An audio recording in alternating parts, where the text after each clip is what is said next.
मंडळी, आजवर ration card धारक कुटुंबांना प्रत्येक महिन्याला धान्य घेण्यासाठी मोठ्याच्या मोठ्या लाईनीत उभं राहावं लागायचं. बरं, त्यामध्ये पण काही घरांमध्ये लाईनीत उभं राहावं लागतं, म्हणून रेशन आणायला नक्की जाणार कोण यावरून सुद्धा भांडणं व्हायची. त्यात उन्हाळ्याच्या दिवसांमध्ये सूर्य बेकार डोक्यावर तापलेला असताना या रेशनच्या लाईनीमध्ये उभं राहणं म्हणजे मोठा टास्कच. पण या रेशनच्या लाईनीची झंझटच भविष्यात मिटणार आहे असं वाटतंय. कारण रेशन घेण्यासाठी आता रेशन दुकानामध्ये नाही तर धान्याच्या एटीएम मध्ये जावं लागणार आहे. आता तुम्ही म्हणाल की ही पोरगी खुळी झालीये का? पैशांचं एटीएम ऐकलं होतं, स्वच्छ पाण्याचं म्हणजे आरोचं पाणी पिण्याचं एटीएम सुद्धा ऐकलेलं होतं, पण हे धान्याचं एटीएम पहिल्यांदाच ऐकतोय. सगळं समजून सांगते बघा. रेशन कार्ड धारकांसाठी सरकारने एटीएम द्वारे धान्य वितरणासाठी चाचपणी सुरू केली. सगळ्यात पहिल्यांदा राज्यामध्ये नाशिक, ठाणे आणि नागपूरमध्ये प्रायोगिक तत्वावर म्हणजे ट्रायल बेसिसवर हा प्रयोग राबवला जाणार आहे.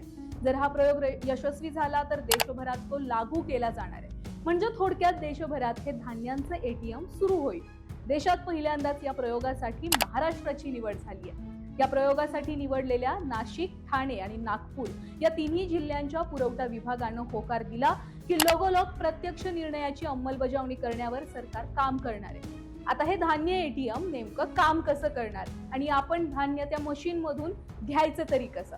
बघा, बँकांप्रमाणेच रेशन कार्ड धारक लाभार्थी जे असतील त्यांच्या हातामध्ये धान्याचं एटीएम कार्ड दिलं जाणार आहे. महिन्याला ठराविक कालावधीमध्ये धान्य एटीएम मध्ये जाऊन हे कार्ड जेव्हा आपण स्वॅप करतो, ते कार्ड स्वॅप केल्यानंतर रेशन कार्ड धारकांना त्यांच्या रेशन कार्डवरील कोट्यानुसार रेशन उपलब्ध होणार आहे. जर हा प्रयोग यशस्वी झाला तर लाभार्थ्यांची रेशन दुकानांसमोर रांग कमी होईल, अप्रत्यक्षपणे होणारा रेशन मधील भ्रष्टाचार कमी होईल.